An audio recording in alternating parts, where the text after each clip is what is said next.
So we just saw Pete Townsend inducting the Rolling Stones, each individual making little funny cracks about their longevity, what they borrowed, and who's the best. Well, if you're still on the rock and roll stage, still today, you're either a dinosaur or you live in the petrified forest. Now that's kind of happens to be where I live. Now that's why I can do things almost to a T, because I really grew up idolizing, in a way, the Rolling Stones, the Beatles at first, because I want to hold your hand. That was really, really touching, girls. But there was nothing like, well, if you play with me while you're playing with fire. Whoa, what was that? Because I seem to live on the edge a lot. I got myself constantly escorted out of school. They call it kicked out, because I was living on the wrong side of the tracks. So it came about that when I heard bam, bam, bam, bam, bam, bam, ba da da da da, whoa, that floored me when I was driving with Rick Napola and his grandfathers. It was called an Electra.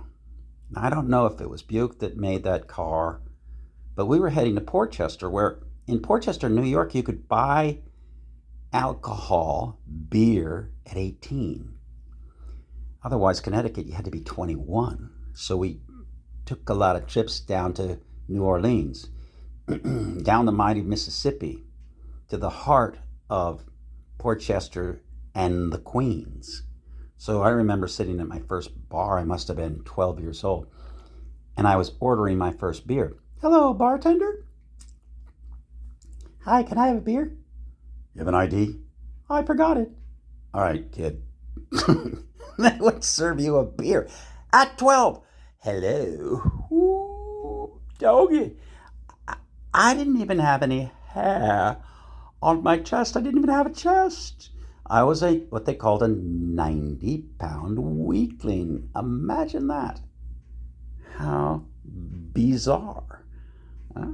You see? So when Ed Sullivan had his shoe, this is a really big shoe. We will, what do you mean shoe? Show. He just happened to say it that way because that is the era in which he came from. World War I were his parents. World War II, he was a part of that generation. So you had even a guy named Jimmy Roselli. Look it up. Google Jimmy Roselli. He was a contemporary in Hoboken, New Jersey, with old Blue Eyes himself, Frank Sinatra. But unfortunately, Frank was the one that really got the bad reputation. He wasn't what they say he was. He actually was a very, very nice guy, because I met the drummer for Frank Sinatra, who learned everything about drumming on the knee of Buddy Rich. But when I sat with him at an emergency room in Venice, Florida, and I asked him what he thought of Charlie Watts, he said, "Who?" I said, "Charlie Watts." And he just turned and ignored me and started talking to his wife, who dropped the knife while she was trying to cook dinner in their RV, slicing between her toes. And she said, "What are we doing here, Bonnie? We gotta go. I'm hungry." And I just turned to him and I said, "You better convince her to stay here, because when that pain hits, it will hit." She's surgically cut between her big toe and her next to her big toe. So when a gentleman puts down the drummer that will now go down in history, because when he died at 80, he'd been in the same band for 60 years. That had never been accomplished. Period. I'm sorry. Never been accomplished. So your arguments stop when somebody's still on the stage. And his introduction wasn't Keith Moon. It wasn't Entwistle. Was Entwistle with Robert Plant as the drummer, or he was the bass player? See, there's certain it was too fuzzy, because I had a brother that was coming up, and he loved more like Alice Cooper and others that were in a harder rock. And I was like, whoa, I don't like that. I can't hear the individual. And then he loved the Kinks. Two boys, two brothers. Now we're talking about something different, completely different, just like the Everly Brothers. Just like Simon and Garfunkel, but not like Simon and Garfunkel, just like Ricky Nelson. Two brothers can fight and yet still get back together again because there's blood there. Some never get back together again. I'm going to segue really quick right now and say something about Creedence Clearwater and John Fogerty and Stu Cook, his bass player, whom I happened to have picked up because I was driving for Uber on Siesta Key, the North Bridge, one Christmas. I think it was 3 or 4 years ago. And I get him in the car, and I'm just making small talk. I just finished a week earlier dropping off the wife of a gentleman who was a bass player, was the borrowed bass player for Pink Floyd. We drop names. For what purpose? It's just for familiarity. If you're not bragging, you can do it. If you're bragging, you're a bullshit Biden artist. Oh, have I drifted into politics? As Laura Ingraham wrote, shut up to the musicians and play on. In other words, we don't want to be preached at or to.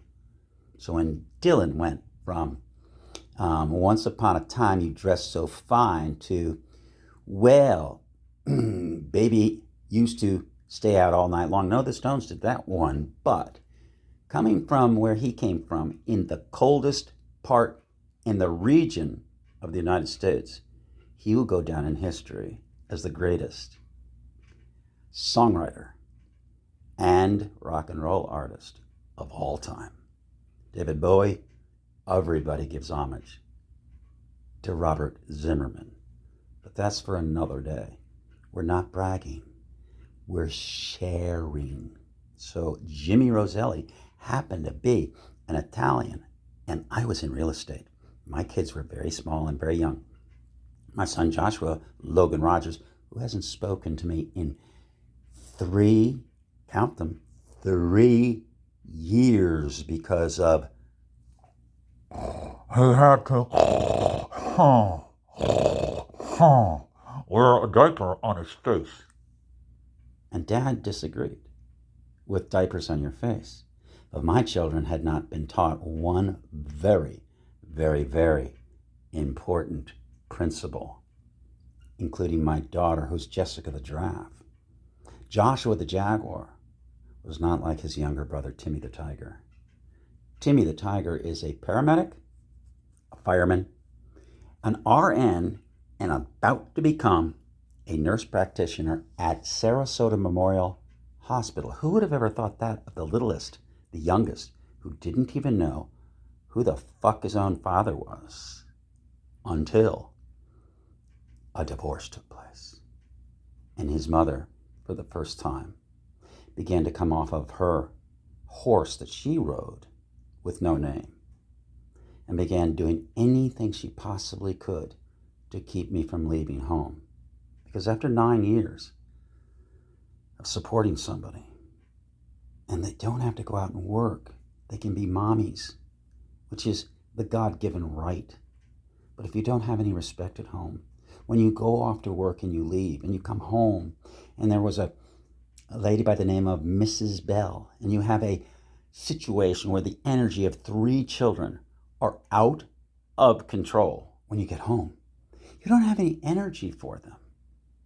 And you find out that mommy and the kids have been playing all day long.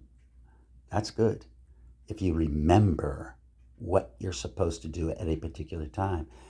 But if you drank at one time, and you played with snow that went up your nose, and LSD,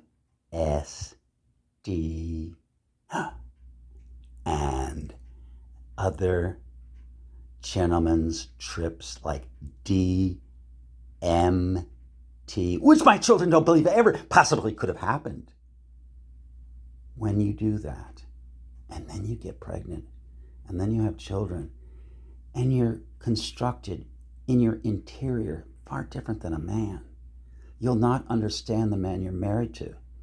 When leaving San Francisco and flying home on TWA, because the mother of my children, Jacqueline Boring, before she became Jacqueline Boring Rogers, she worked for United Airlines and TWA and all these other rival airlines in order to get, they were reservations, to get them to pick you next in line. They threw tickets at